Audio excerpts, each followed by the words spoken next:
Awesome, awesome. What's up, world? EXP World is here. My boy Dylan Nonaka, the brother from another mother, is here on the Big Island. Yes, I'm on Oahu.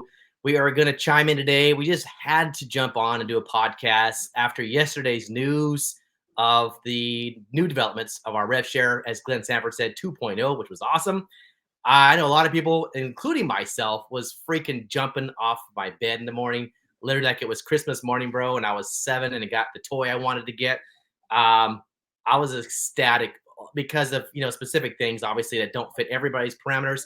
Mine happened to be so, and it literally, like, I feel like I won the lottery yesterday, essentially, man, because I just increased my income yearly by over probably a couple $100,000 a year, which that doesn't happen very often in a real estate model. You have to work your ass off and build, build, build, build, build to even get to that point. And at that point, you're too dead and tired. You don't even want to spend the money. Anyway, so we had to jump on a podcast. My boy Dylan here again. We always need to catch up. It's been a while, actually. I think, when was the last time we did a video? It was about your 4-year anniversary, or 3. What was the anniversary we did for you? It was kind of a recap of you being at EXP. What was that? Was that 3 years or 4 years? How long have you been Might have now? been the 4. It might have been the 4-year, and that was 4-year. over a year and a half ago. Yeah. Right. So it's like Yeah. it's almost time. It's almost time that we do another recap with my boy Dylan, just to see how he's doing first off. But this was the best way to get together. Was no better reason to talk about this RevShare 2.0. And you're going to hear about it a lot. But man, we wanted to lay out some things and just talk about a lot of other things that are going on in the market right now. One of the first things we talked about, and obviously this is a rumor or a thing going around a lot. And Dylan, we just said before we got online, how many times we were constantly getting hit up on a daily basis from different brokerages. And I respect it, honestly. I'm not mad at it at all, because I'm doing the same thing. So I don't get mad at that. I'm just like, you're hearing the same thing, right? And there's 2 words: ground level. Like, those are the ones, the only pitch that I honestly get hit a lot, because they can't really find any other really valid reason, is the words ground level. What are you hearing on that? How many times are you getting hit up on that? And what are your thoughts about when somebody says, dude, Dylan, come on, check it out. You can get in on the ground level here. Like, come on, it's an opportunity. Like, what do you think about that? It's not appealing at all. It's the completely wrong message. For me personally, I mean, everybody has a different message that they need to hear depending on where they're at in their business and their life. And I personally, when I hear ground level, I hear grind, I hear struggle, I hear messy, I hear disorganized, I hear figuring stuff out. And when you came to EXP, I think a year before I did, or maybe even more, a year and a half before I did, I felt like when I came to EXP, there was 18,000 agents. So it wasn't a small company. It wasn't a startup at that point. I mean, it was pretty well established, but it wasn't super well-oiled machine either. And there was some ground level feelings about that. And definitely you were intimately involved in our first couple of years here in Hawaii, really building it. Because I did get in ground level in Hawaii, where there was probably only 20 agents statewide or something.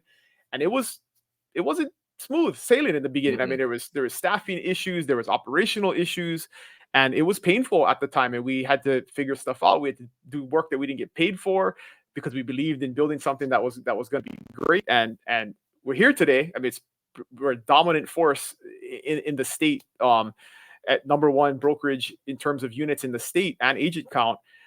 But it took a while to get here. And the pitch to say, hey, let's even start from a worse position than you started from 5 years ago, isn't appealing to me at all.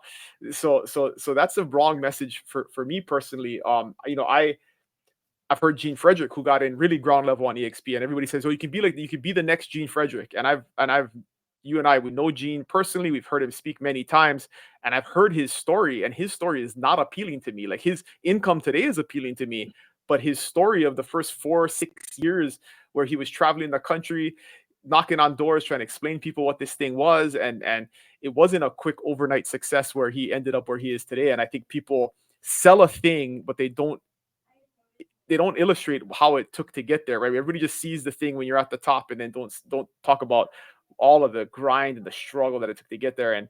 And we're in a position now, business wise, where there are too many families that rely on a smooth operation and us closing transactions for me to say, let's upset the apple cart and go try something new that is unproven, that I have no idea how stable it is, or if they can even operationally.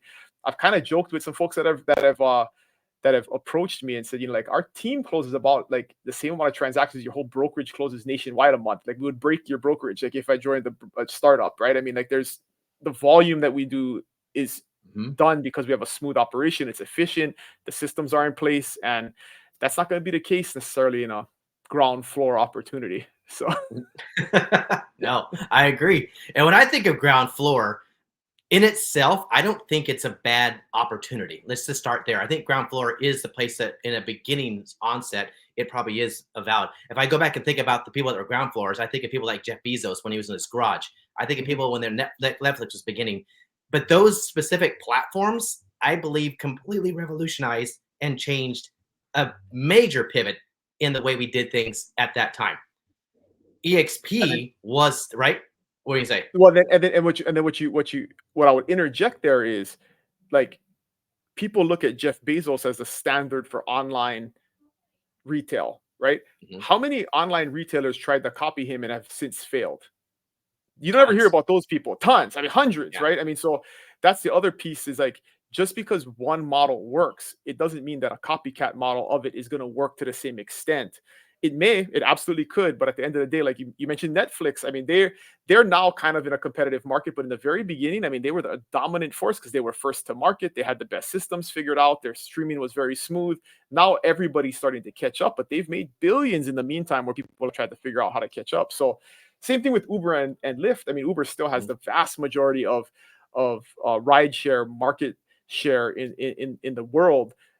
There has been many other rideshare companies that have tried that couldn't compete or didn't get to the level that Uber got to. And so, yeah, just because it's ground floor and it looks like something that made it doesn't necessarily mean it's going to make it also. So every time, right? It's actually way more likely that it fails than it succeeds. That's the rule of, the statistics prove that out. So, yeah. And I look at the only ones that actually have survived in that model that had to adapt to things like Amazon is like Costco and all these big players. They've had to figure out how to shift their way of shopping online to create the same kind of similar module, but not exactly. They can't ever exactly duplicate it, but they can try to emulate it and do some of the same things to circumvent around the online pieces. But so even people like Costco had to adapt. People like Safeway and the big players had to change. Target had to change. They all have changed, but they're never going to be Amazon.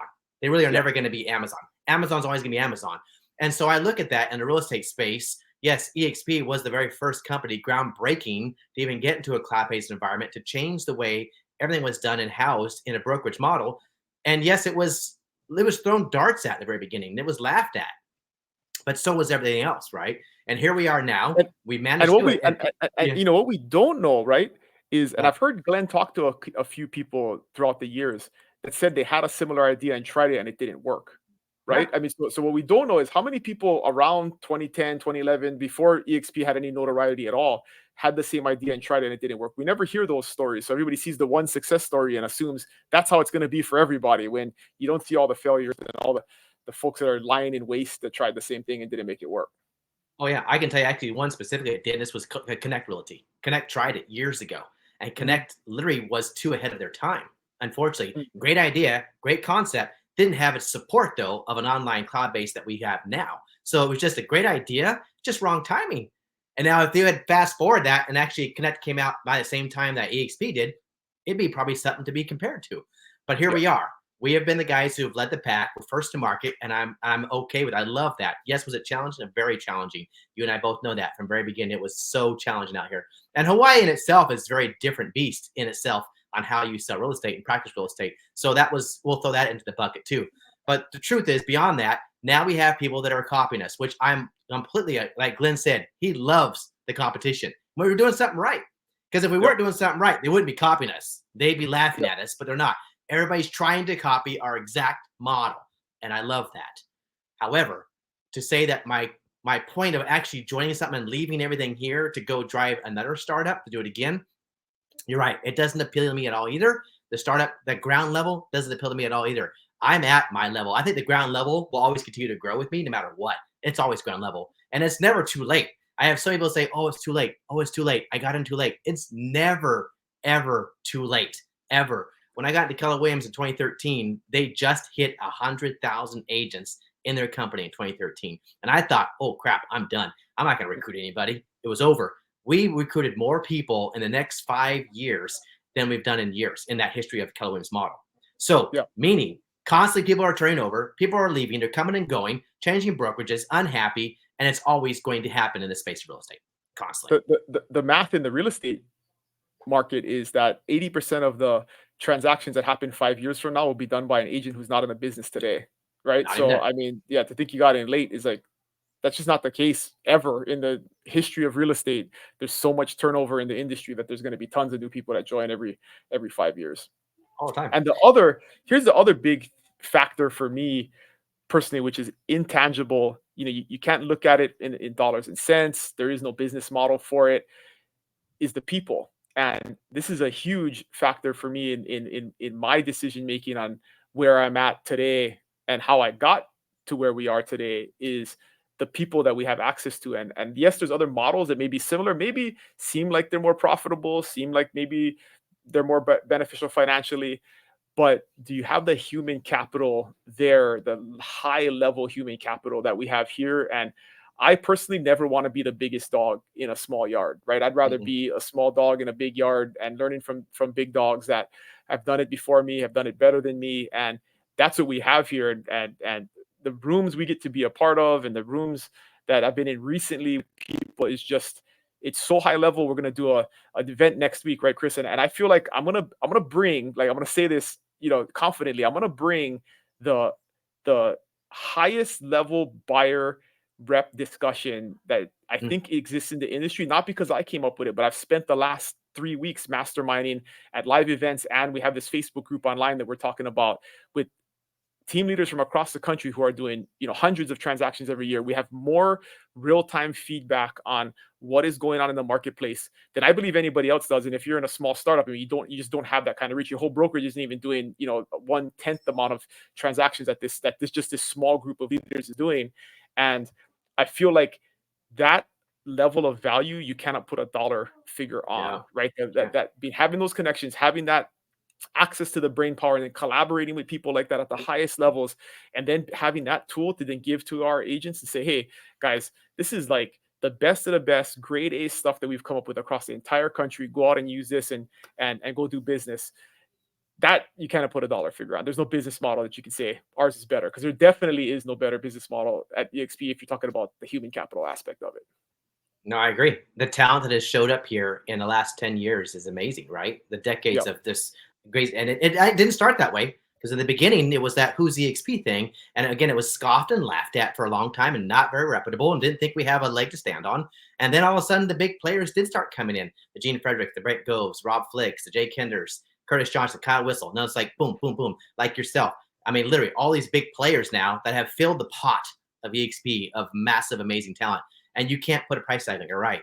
And that's the thing. When you start marketing all these other things, that's another piece I want to talk about, is like the marketing behind all the, I want to use the word very nicely, but gimmicks. They're gimmicks. Like, what is the shiny object gimmick that we constantly keep hearing about? And I see the word so often. It's the word free. And if people really base their business proposition and value off the word free and what follows it, I fear for you in this business, because as just human beings, we know, number one, nothing's freaking free in this world. So if we're offering a bunch of free shit, somewhere, someplace has got to pay for that and absorb it. You got to understand the law of physics, right? That's the law of business 101. You can't give and not take. It's just, that's how it works. So that makes me blows my mind. Like, the free thing is like, why are you even using that as a marketing strategy, as a value proposition? Free, if you're attracted to that, I'm sorry, then you're going to leave for something else too. Right. There's the best example of that. One of our main, you know, copycat competitors out there says, we don't have any monthly fees. You know, EXP $85 a month. You don't want to pay $85 a month. We don't have any monthly fees, but they take $500 out of your first 3 transactions. So you actually pay more overall than you would paying $85 a month. And so it's a bait and switch, where it's like a marketing tactic where you say, we don't have any monthly fees, but our first 3 transaction fees end up being totally more than the $85 a month would all year. So you just got to be smart about the math and how that stuff works out, because it's easy for somebody to pull the wool over your eyes if you're not actually looking at the details. Well, I think they expect it, right? They actually take advantage of the opportunity that you're not looking at it very thoroughly, or that you're maybe not doing your homework. right? Yeah. I just like, let's just throw all this into a box, and then they're just going to see the cool shit, and they're not going to see the underlying shit and the small asterisks and the small fine print. But yes, but again, my point behind this is that if that is your driver for value in finding a brokerage or place to go practice your business, that actually blows my mind. That if you're looking for a $5 or a $10 a month cheaper per month, if you're looking for a 10% or a 20% less split, if you're looking for a $10,000 or $5,000 less cap, if that really is your biggest value, we got to have another conversation, because you shouldn't be in this business, in my opinion. And I'm nobody, but I'm saying you should be selling more real estate, because in the flip side of that, if you are crushing it and selling 2 to 3 to 4 deals a month, you would never even have a thought about wondering whether I was paying $10 a month or $10,000 a month, because your business would be on fire, right? So it's all perspective. So yeah, that's kind of the things. I'm getting a lot of this stuff too. I kind of want to bring this out. And this has all been actually, I think, kind of propelled because of what happened yesterday and our announcement with our revenue share plan. It just really edified to me, again, why EXP is at the top of their game and why they are the king of the jungle. Why are they the king of the jungle? And it's interesting to me because, and not just because we were the first to market this, and yes, we set the road, we paved the road for this, but we continue to revolutionize everything with the advantage of the agent in mind. Truly. And I've heard it for years in this business, 22 years in this business. And it's like, oh yeah, we're agent centric. Oh yeah, we're agent centric. Oh, we're all about the agent. Okay. What really about the agent are you? Like, we're going to provide you more training opportunities, which is great. But the more training opportunities, let's be honest, is you go sell more real estate, which only puts more money in the broker's pocket. That's the truth. That's how it trickles down. It's not about really training the agent and making it agent centric to help them figure out how to get out of this game. That's the sad part. So yeah, I don't know. What are your thoughts a little bit on that with the whole modules and the training pieces and all the stuff that we're being provided with right now too in EXP? That we're going to segue here in a minute about the rev share thing, the game changer, where we're leading the pack. Oh, I mean, definitely by far. I mean, the amount of resources that we have, especially recently with the whole buyer's rep thing happening, the NAR lawsuit. Yeah. I mean, the company immediately responded with scripts, with agreements, modified agreements to sign, with training. I mean, what they're also doing is getting guys like me together in small rooms and saying, hey, you guys work with more buyers than anybody else in the country. Like, what are you guys doing to have this conversation? What are you preparing for?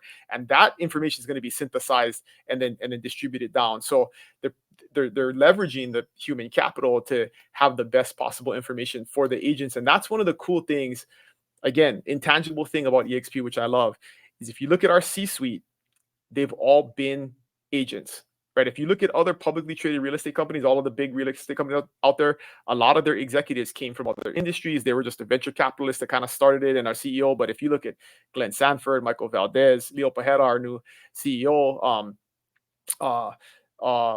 Wendy Loft, Wendy Forsythe, who did the chief marketing officer that came on board. Yeah. They all were practicing real estate agents at some point before they moved up the corporate ladder. And so they have a perspective on the way to go about not just how to make what decisions to make, but how to go about making decisions and getting the right feedback before they do it. And that, again, is invaluable. And the other cool thing is our stock is primarily owned by the agents within the company. Yeah. So Glenn always talks about that one of the things that he's most proud of, that he gets a lot of criticism for from if you're looking at a stock analyst position, they say there's too much inside ownership, which means company owned stock. But he said that's going to always be the case. Is he always wants the majority shareholders of the company to be the agents in the company, because then the company will make decisions that are best for the majority shareholder, who is the agent, and there's never going to be a conflict of interest. And most of these other companies who are publicly traded or soon to be publicly traded, they needed to raise venture capital. They're owned by foreign investors. They're not owned by the actual agents in the company. No, you're right. And that's what sets us apart again, right? One of the things that primarily Glenn's always wanted to keep is that it is agent owned. Every agent's an owner, and we've got a foot in the table, a leg in the door. So that's primarily, again, the reason why I really do love about this company, because we get that voice. And then you're right. People like yourself, top talented rocking producers who are like boots in the ground, who are really in the fight, and you understand how to navigate through all this stuff. It's not some like online AI algorithm. Let's click on this and see what it tells us. What's the answer? No, you guys are actually actively producing. And so you know what's going on, which I love that too, and appreciate you guys, because you now come back with the drawing table of all these great ideas on how to navigate through all the challenges through NAR and with EXP. So yeah, that's another level. We see so many companies right now, by the way, I hearing a lot of them that are raising their fees, increasing their splits, increasing their caps, taking away their training, right? Because you can't afford it. But you can't afford it. You can't firing their brokers, firing their staff, layoffs. Yeah, Every day I hear 100%. about it. Everybody is declining and digressing and to adapt to the market, whereas we are thriving and revolutionizing and changing so that we can actually be ready to take on the next level into the 21st century. And so that's another remarkable piece. And by any means, not sitting here praising us like we're like the gold. We're not. We've had the worst of the worst problems and the biggest problems, from brokerage operations to systems to running the cloud office space and its inefficiencies. It's all there. We're going to talk about the weaknesses we got. We got weaknesses. Everybody does. But the reality is we have a lot more progressing forward that we're doing in a positive way that is going to emulate some success for us on much, much larger scales. And that being said, what was the new thing we talked about yesterday? I know I'm pumped about it and excited, but let's share a little bit about that. Our rev share. Again, we're talking about how a lot of brokerages are declining and digressing financially. And we're like, let's give more. Let's help out more. Was it when did they change the 40 to 30? That was like 4 months ago, right? Something 4 like months that. ago. Yeah, 4 months. Yeah. The last year, 4 or 5 months ago, we did that first. We changed our qualifying people from 40 to 30. So we made it even easier for people to reach the 7th level for FLQAs. But then we started the model now where we changed yesterday. I think I'll share the screen if I can. There we go. And yeah, let's talk a little bit about this. And for those who don't know what an FLQA is and stuff, jump in there, Dylan. Kind of share with them what this is all about. Yeah. So one of the huge opportunities at EXP is the revenue share based model, where the company basically shares back a portion of the revenue that they collect from the agent. So it doesn't come out of the agent's pocket, it comes out of the company dollar, and it's off the top revenue. It's not profit. So you don't have to worry about if the company's profitable or not. You know that the company is going to share 50% of that company dollar back with the agents who are building the company, and they do it in the form of revenue share. I like to describe it as a referral fee forever. As long as the agent is productive and you stay a licensed agent, the company's going to give you a referral fee back. So if I bring Chris into the company and he's productive for the next 10 years, they're going to give me a little piece of his production for as long as he's productive, which also incentivizes me to make sure Chris stays productive, because I want to make sure that we have some financial alignment there. And that's one of the beauties about the culture in the company. But in the past, the old system was you had to have a qualified agent, which basically means they do $5,000 in income or one transaction every 6 months to stay qualified. And you had to have a certain number of qualified agents on each tier in order to, on your first line, in order to unlock other tiers. It sounds complicated. It can be. It's not that complicated, but it was basically you needed 5 on your front line to get tier 2. You needed 10 to get tier 3. You needed 15 to get tier 4. So basically every 5 you stepped up a tier. But it also limited people's earning potential if you didn't have a lot of people on your front line. There's a lot of people who maybe brought in 3 agents and one of them was a rock star and brought in 25 agents. And so they would only get the 3 agents income because the 25, they didn't have the 5 on their first line to get the 25 on their second line. And it was a missed opportunity for a lot of agents. And the company basically heard that feedback that, hey, this is, I'm missing out on the opportunity here. And they changed it. So it's significant. I mean, changed it significantly, not even just a little bit, but significantly. So basically your tier 1, 2, and 3 are unlocked automatically. You don't need any frontline qualifying agents to get tier 1, 2, and 3. You do need 5 to get tier 4. So instead of having 5 unlock tier 1, 5 unlocks tier 4 now, and then 10 on tier 5, 15 on tier 6, and then you do need to get to 30. That doesn't change to get to tier 7. But if you get to 15, you can get to 30. That's the thing, is like, if this is a focus of yours and you're really out there providing a lot of value and a lot of agents are joining with you, it shouldn't be something that is a stretch goal, but it's one of those things where you should be able to get there if you're at that point. But Chris, we've been doing this for a while now. It's hard for agents to get 5 or 10 frontline qualified agents. It's not easy. I mean, just 80% of agents aren't that productive to begin with, and then they get I've seen kind of on average, like 50% of agents are usually qualified at any given time. So if you have 10 agents that you sponsored, maybe 5, maybe 6 will be qualified. And so you almost got to recruit double, right? You got to attract twice as many agents as you need to hit your your qualifying goals. And this just changes that dramatically. I mean, over 50% of your revenue share be opened up with just 5 agents to get to your level 4. And yeah, like you said, where most companies are cutting costs and reducing benefits, EXP's just opened the floodgates to many people who have been loyal to the company and have built it and just weren't seeing the full benefit. And it's definitely a game changer. Well, I'm just going to shout out and just call it what it is. That's me. I literally was that guy. My FLQAs had fallen off. And essentially, I was only getting paid on a couple of levels. And now, overnight, I opened up all the way to level 5, which is insanity. Yeah, it really is. I don't even want to say numbers, but it's insane. But I'm going to pause for a minute. I'm going to go back because a lot of times we're talking about FLQAs and FLAs. When we first started at EXP, by the way, I'm going to say we didn't even have this FLQA model in place. We did not. It was FLA, the whole entire 7 levels, which means that there was no requirements whatsoever to unlock any level. It was all open, which, might I say, there's a lot of other people out there, I won't name names, that are actually utilizing that as a value proposition currently, that all levels are open. Well, there's a reason why we actually changed that, because it's not sustainable, number one. This is kind of the whole business 101 model. You can't continue to withdraw from the bank account every freaking day, $20, when you have $500 in there and then think it's going to last you for the rest of your life. At some point, you're going to go put your card in there and a slip's going to come out and says, you have insufficient funds. You cannot withdraw $20. That's how it works. You must continue to put something in before you get something back. This just blows my mind to think that that's even sustainable. So 1 + 1 is 2.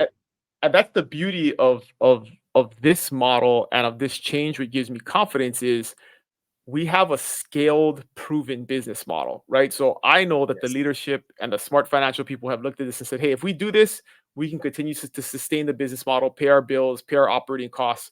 If you don't have this in place and you start with no restriction at all, and you're just giving it all away off the top, I mean, we've proven that doesn't work already. And it's going to get to the point where there's going to be a tipping point where that company's going to have to make a decision and say, hey, do we just continue to run ourselves broke, or do we make a change to the model? And then you piss everybody off who you sold this model to, which now has to go backwards and do something else in order for you to be sustainable. So the day of reckoning is coming for everybody. The day of financial sustainability reckoning is coming for everybody. And I just know, since we're going in the other direction, we know we can sustain it, because they wouldn't be doing this if they couldn't, right? I mean, at the end of the day, we're a huge publicly traded company. They wouldn't be making decisions like this if it was financially irresponsible. 100%, which is why we did actually go to the FLQA model for all 7 levels. But this was prior to anybody even coming out. No copycats. We had no competition. We were the only ones in our space. So, of course, we had to figure this all out. This is my point even saying this. We tried it. It didn't work. We realized it, did the math, and it wasn't like this Stone Ages and the caveman sitting there. We have some really smart guys working in our company. We went through the whole entire math module and realized that we can't keep doing this kind of math and it not bite us in the butt. So let's change it and actually make it where it is sustainable, which we now incorporate that. So then, but now we had to get creative. We refinanced. We refinanced. We reconfigured things. And yes, this is a game changer. I actually think this is checkmate in my mind. This is checkmate, like literally on the board of chess. This is checkmate. Because now, not only have we proven that this does sustainable and it does work, we've already been through all the growth pains way before everybody else. We're way more ahead of the game as far as like years in the business, money in the bank, time on the tables. I mean, we've already proven that. And now here we are. We made some tweaks to even make it even more appealing and better, where everybody now sees this opportunity to really plug into the revenue share plan. And there was 2 other changes that I want to mention too. The first one being in your first year. So normally your tier 1 agents, you can make a maximum of $2,800 a year if they're a fully capping $16,000 capping agent. And that's awesome. Nothing wrong with that. They've actually made that better. So in their first year with the company, if you bring someone into the company, it's $4,000. So they're bonusing you basically for getting somebody into the company and then helping them be productive that first year, which is super cool culturally, which is going to supercharge the production side of the business, because you're going to want to make damn sure that person becomes productive as quickly as possible and becomes a capping agent, because you have a financial incentive. But then also, once you start collecting revenue share, I just looked today in the system, It's you there. Yeah. can withdraw your revenue share at any point throughout the month. Before we had to wait till, we call it rev share day, right? It was the 20th of every month. You would Yeah. automatically get a deposit, which is cool. It's great. But hey, if you got some extra bills you got to pay, or this is a slow month for sales and you got a couple grand or 5 grand, 10 grand in your revenue share, you can just hit pay now. They'll pay you out immediately and you got that money accessible to you, which makes it very, very practical and directly beneficial to agents, which is super cool. Oh my God. Every little step about this was designed, again, heavily focused on improving the life and helping out the agent, which again, we're the owners. So this is why.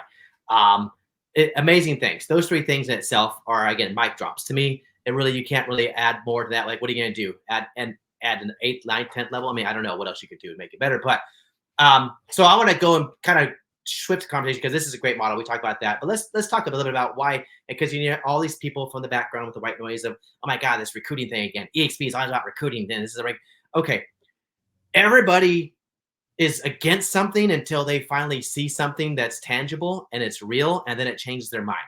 Like I've had so many conversations with people who were like, I'm completely opposed and I do not want to recruit. I don't like that. And all of a sudden I help them get somebody or a few people. And then they start getting this extra money in their bank every month. And it like literally changes and like flips light bulb switch off. It's like, you don't like it until you do, until you really see the power of how it works. And I like what you said earlier about the referral fee. It's like a referral fee. If my model in business was that I handed out all my clients that were in other states, other places that I wasn't practicing real estate, and I had everybody give me a 25% referral fee for every deal I did, and I didn't have to do any of the deals, that would be an ideal model. Like literally get paid, not do anything. And nobody would be opposed to that. In fact, a lot of people love referrals. That is essentially what this is. The recruiting opportunity is no different than you recruiting what you're doing currently for your buyers and sellers every day. It takes the same time, energy, and effort to go after a buyer and a seller as it does to have a conversation with a realtor who's a fellow colleague that you know I can trust, period.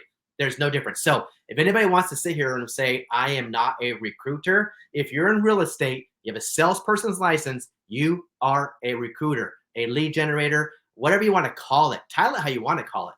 But you are actively having to go after somebody every day. And if you're not, then that's another conversation. But at some point, your phone starts to ring, though, because your referral piece kicks in. But in the beginning, that's all you're doing is you're lead generating and recruiting every day. Hey, let's go back to the full screen and then I'll comment on this. All right. So here's the way I've been thinking about this lately. And I have stats, and I love the numbers and the stats. And I just wrote this down on my whiteboard over here. Is people can say, all you want to do is recruit people and all you care about is this revenue share thing. And that can be your opinion. The reality is I deeply believe in my heart that if you come to EXP, and especially if you join our team, you will be a more productive real estate agent and you'll have more income to support your family with. I truly believe that. And the statistics bear that out. So company-wide in EXP, if you are on a sales team, you are 77% more productive than the average agent. In our market, the average agent versus an average agent on our team an average agent on our team is 300% more productive. They do 300% more transactions in volume than an average agent in the market. And so, yeah, I do think you're better. I mean, like, I do want to share the good word and I do want to share the opportunity with you because I'm 100% sure, 300% sure you will be better off if in this model than you will be where you're currently at.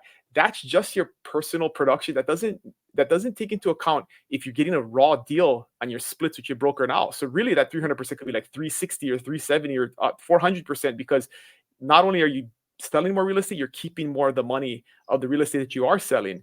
And so there's just so many pieces to it where it's like, I tell agents all the time, it's like, hey, we're not recruiters. You don't have to go out there. There's no pressure to go out to recruit people. But I do feel like we have a moral obligation to tell our friends in the industry that there's a better opportunity. If they say they want to stay where they're at and they don't want to take the opportunity, then that's okay. My conscience is clean. I will sleep good at night. I don't have to have any guilt that I didn't share the good word. But I'm just going to share the good word and then leave it up to folks to make their own decision. But that's always the mentality. It's very not selfish. Like, yes, am I going to benefit? Absolutely.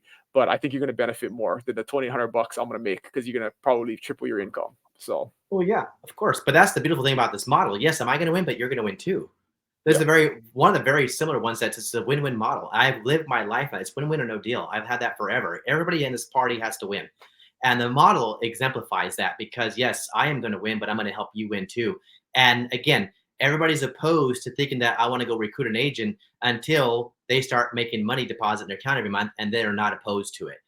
Because whether the money's coming in deposit your account from a closing, from a 2.5% commission, from a buyer and seller that you spent 30 days with that you want to pull your hair out, or you had a conversation with a friend, a colleague that you know I can trust and love and care about, like you said, it should be your ethical duty to go, a moral duty to go tell your person you love, I want to help you and your family.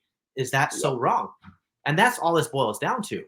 I'm not selling you a set of steak knives and a bottle of shampoo. I'm actually selling you a life-changing opportunity to create a legacy for you and your family. And finally, maybe have some choices in your life to be able to decide, I don't want to sell so much real estate. I want to spend more time with my family.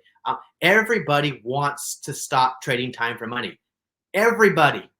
There's not one human soul on this planet that could tell me no about trading time for money. If you are, you're full of shit. You're lying. I'm sorry. You're lying. They just don't know how to do it. They can't figure out how to make that happen. And we figured it out for you. We monetized your relationships is what we've done. The same fashion in which we monetized the relationship of that stranger that you met at an open house and you convinced them to let you sell their home. That relationship that you nurtured, you didn't know them from Adam, but you built the relationship over time and you sold their home and you got paid.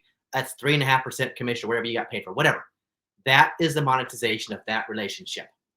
Now we monetize that relationship with you, my friend, my boy, Dylan, that I love and care about, because guess what? I do work with you and I do know you and our families know each other.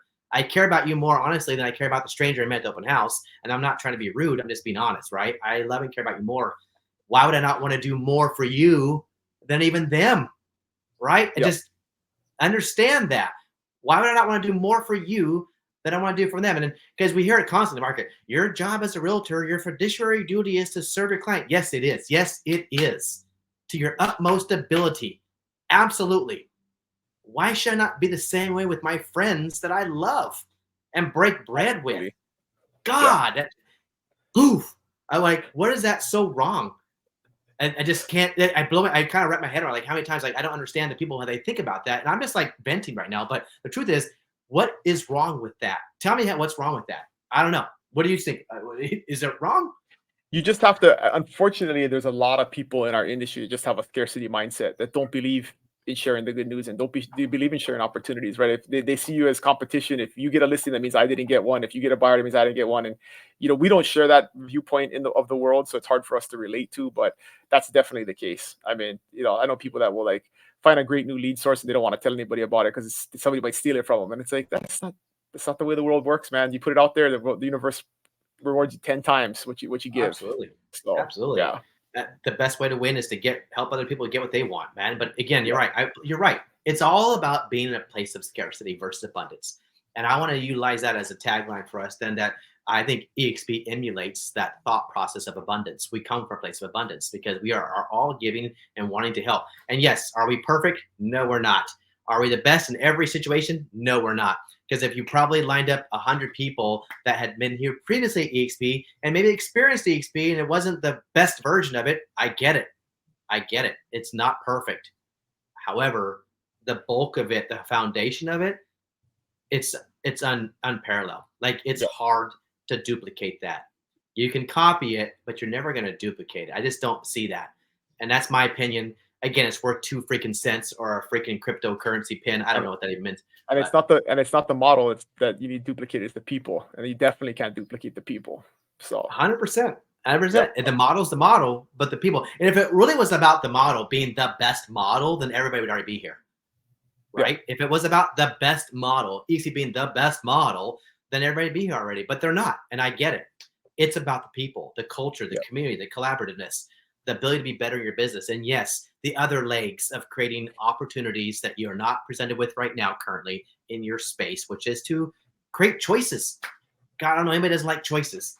So yeah, dude, this is crazy. I just had to get stuff. I'm glad we talked about this because yes, number one, the revenue share 2.0 is off the charts, and maybe not the same for everybody, but I can tell you for me, I'm excited because it changes my life overnight. And yes, we have been here banging it out, working in the dark. Everybody sees You know, they praise you in public for what you do in the dark. And that's exactly how it works in life, right?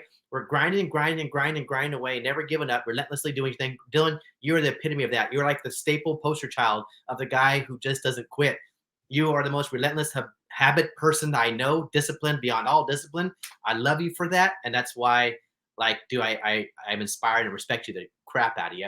But yeah, it's that long game that we got to play, the long game, and it will pay off. I promise you, it'll pay off. This was a true testament of it paying off, because I could have easily jumped ship and left somewhere else like months ago. A year ago, like, you feel like a real dummy today. Yeah. Yeah. I'd have been that guy that probably Jeff Bezos asked at a Starbucks 20 years ago to join and give me $5,000 on this crazy opportunity. And he thought he was smoking crack probably. But now who's laughing last, right? Jeff Bezos, multi-billionaire. You would have been a billionaire too, but you just lacked the ability to take a risk and to stop thinking so much about everything. Some faith. Have some faith. Have some faith, man. That things will work out the way it's supposed to work out. But in all reality, this was not a bashing session by any means. This was a love session of just, I'm a facts. For those who know me, all my friends know me, I'm a facts person, man. I will speak facts. I will never talk shit. I will speak facts. And facts are facts. All things we presented today are hardcore, true facts. Law of physics. If I jump off a building, gravity will not save me. It just won't. That's the law of physics. If I put something out, I have to get something back. That's the law. That's how it works. I cannot change that. So these are facts. Hardcore facts. I'm like, dude, these are like inevitable. I can't deny these things. But I also give people mad credit and props for those that are visionary and able to stick their neck out there and take risks. I will say that because that's what it takes to do. To be a copycat, or not, to be someone who duplicates and tries to create something that's already like reinventing a wheel that's already invented. You're definitely a visionary, because you're in it, and I respect the hell out of you for that. I do. You got to have guts to try and start something and compete with 900-pound gorilla, you know, and mouse, you know. So yeah, totally respect that.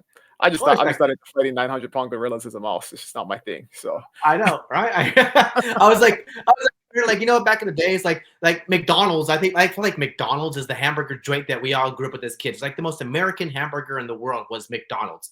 It was the Big Mac. It was the 2 all-beef patty, special sauce, lettuce, cheese, 2 pickles, onions, and sesame seed bun. That was the freaking American burger. And now, I mean, you got Burger King, you got the Whopper, you got Wendy's, you got Dave's Jr., you got In-N-Out Burger. I mean, you got so many burgers that try to replicate, but there's always going to be the Big Mac, the guy, the company that started McDonald's, the Golden Arches. You can't ever take that from them. They're always going to be the ones that leads the pack. And so, yeah, in my mind, and you may hate Big Macs, you may hate them, whatever, but they still are true by nature the people who started the hamburger joint. They did. Yep. And so, yeah, but you can respect the Burger Kings and the Wendy's and the Carl's Jr.'s. You can respect the hell out of them because they tried to come out with a burger that was going to compete with the Big Mac. And for some, they did. In some areas, they probably did beat the Big Mac by taste comparisons, by people uniquely. So yeah, not every stroke for every flow or how that goes, right? Not every list for every pot kind of thing. I get it. Anyways, yeah, what do you got for thoughts, man? Like, you're very statistical, you're very analytical, brother. I know you got like things that I'm like a wild. No, I'm just excited about our event next week. You know, getting ready, putting the finishing touches on the presentation there, and just want to thank you for. You know, I tell this story over and over. I'm gonna tell it next week too. That you pushed me and to get out of my comfort zone and go to an event in 2019 in Vegas that I didn't necessarily have the extra funds to do, but you convinced me. You sold me that it was going to be the worthwhile to come and connect and learn, and I did that, and that was what sparked the fire that has led to what we have today. And so I'm just super honored to be able to give back and share some of those lessons learned and some thoughts on going forward and what we need to do to prepare to continue to dominate and thrive in this market. So thanks for putting it together. And if if you're seeing this before May 7th, hit us up. We can get you tickets. There's still some tickets available to get in, and it's in Waikiki on Oahu. And it was an event that changed my life. So I'm super excited to be a part of it. I go every single year, and every single time I take away tons and tons of value. So looking forward to it. I know. I appreciate you so much in so many ways. I mean, I think EXP brought me into relationships that I never would ever had. And that's another thing that I think is priceless to me. I can't put a dollar amount on the people I met like yourself.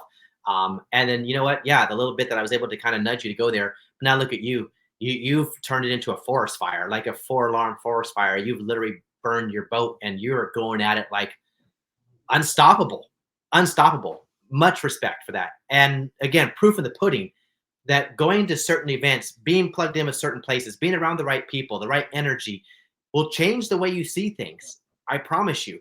So if you're sitting there right now and you're watching this video and you're thinking, oh yeah, I heard about Build. I don't think it's for me. I don't think it's a place I need to be at. I'm good. I'm good. I don't need it. Everything's fine right now. Well, first off, if you're good and you're comfortable and you're fine, that's your first mistake because that's the next sign of close to death. That's where shit's going to hit the fan. You're in the calm before the storm mode. If you're comfortable, you need to get uncomfortable. And that's what Dylan did. Dylan chalked it up, got a flight, went to Vegas. And let me just share tangible numbers, right, on results. When I went to that event, I was a individual agent doing 20, 25 deals a year, moderately successful agent. This year, our stretch goal is to do 1,000 transactions. We're on track to do 800 for sure, and I want to be the first team in Hawaii history to do 1,000 transactions. So, if you think, I mean, not everybody has to do that. That may not be your desire, but if you don't think going to something like this can at least double, I mean, it can definitely 100x your business if you want. That's definitely on the table and it's possible, but you got to show up. You got to be a part of it. 100%. You're right. Not everybody watches is going to want to do 1,000 deals. That's okay, but that's you, and that's what you want to do. And I love you for that, man, because you are proof of the pudding, a true testament that things work. But whether it's 1,000 deals or maybe it's 10 deals, maybe you're only doing one right now, and 10 would be 10x in your business, right? You're a brand new agent, but you want to do 10 deals. Awesome. This event is for you too. Yeah. Everything you need to do to go to 10x your business or 10x your life or 10x anything, your relationships, everything means you need to be at these events. And that's what we're doing. We didn't have it here. And now we're bringing it here. We're creating the culture. The whole entire thing for us is to create this culture. And we're doing it all year long, all the way until Dylan and his level up, his annual level up. That's going to be just as freaking badass as everything else. This is a literal tidal wave all into that. And this is just going to show everybody that we are here in Hawaii right now. That's us. We're in Hawaii. But I mean, right now to create this massive influx of value to the agent that's out there struggling, that can't figure out how to scratch 2 dimes together right now. Maybe, I don't know your situation, but maybe it is. That's the ones we're speaking to. We're here to help you figure out a way to dig yourself out of a hole, to be better than you were yesterday. And these events are for that. Dylan's here. He'll bend over backwards for you to help you figure out how to get out of that hole. I will too. And that's what we're creating that culture and community across the board for everybody here to be the same thing. Tides rise all ships, not one. So we're here to do that. Dude, I'm excited. I'm excited for the rest of this year, 2024. This is just like, wow. I'm still like on cloud 9 from yesterday's news. And I don't think it really is going to really hit me until like all of a sudden I say, oh, I look at my back office and see that thing like, and then it's like, whoa, yeah, that's what's gonna really hit me. But until then, I'm still kind of like in this little weird space, like, oh, it's real, but it's not. But I'm just also really busy with Build. So I'm in not the right space right now. But after Build's done, like literally, I think it kicks in May 9th anyways, right? Which is later than the day after. I know. Yeah. Like, oh, I relax back. Oh, it's back up. I'll be so pumped, man. I'll be out there running around. So yeah. Grateful to be in business with you. I'm even more blessed to be a friend with you, and I consider you family, man. I love you to death, brother. And same here, brother. You're one of the hundreds that we have out here and that we all care and love about. And this is going to be something we're going to need to grow. And we're going to have more announcements like this. I feel like this is just the beginning for EXP to show how we are going to separate ourselves from the competition out there. Every probably few months. This is just the beginning of the scratch surface. Tip of the iceberg. Yeah. We're not done. And again, honestly though, here's the thing. We already proved ourselves. We've proven ourselves already. We are the leader of the pack. So whatever anybody else decides to come out with, we can just R&D that, and then we're still better. I'm just saying, we still are better. I'm just like, no matter what anybody comes out with like competition-wise of anything else, we can R&D it and be like, cool, thank you for that idea. And then we're still kind of number one. So I don't know. That's all I'm gonna say. And this is a very unbiased like webinar or conversation, I would say, keeping this politically PC. But I love everybody. This is not a bashing session. This is just facts. I'm just stating facts. And you can chime in all you want and make comments all you want and send arguments all you want. and we can have a side conversation with anybody that wants to have a side conversation about this. I'm open. I'm a totally open person. Dylan, we're very open people. We're not one-sided by any means. If an opportunity actually presented itself that really did appeal, like, wow, made sense, dude, I'm not an idiot. I'm a yes guy. Cool. Yes, that makes sense. Let's go. And I'd do it in a second. So, but I haven't seen it yet. Nothing. Like, I've seen, again, it's like I told people, it's like leaving Home Depot and going to work at Lowe's. I feel like I'm not changing anything. I changed my apron from orange to blue, but I'm really doing the same crap I did over there at Lowe's and Home Depot. Like, I don't want that. You know, I want it back in the day when Home Depot first came out and crushed all the small lumberjacks and the small, they were the game changer back then. Yeah. That's different. So, anyways, any other thoughts you had? You want to talk about any more of the revenue share thing, the calculations at all, or you're good on that, brother? We were good, man. I think we covered it. Yeah. I think we If covered anybody it, has any dude. questions, reach out. We can dig in, deeper into your situation and explain it all in more detail for sure. Heck yeah, and that'd be Dylan, because Dylan's really good and analytical with all the spreadsheets. I'm the guy I'm the blur, and he's the. So just FYI, the two of us, that's the guy. That's your guy. Anyways, we love everybody watching. Appreciate this, and dude, until we get the next amazing announcement coming up, which I'm soon to come out soon, we'll be on here again and share with the world what we're doing at EXP. I'm thoroughly proud of EXP, man. Awesome, guys. Chiming out. Me, bro. All right.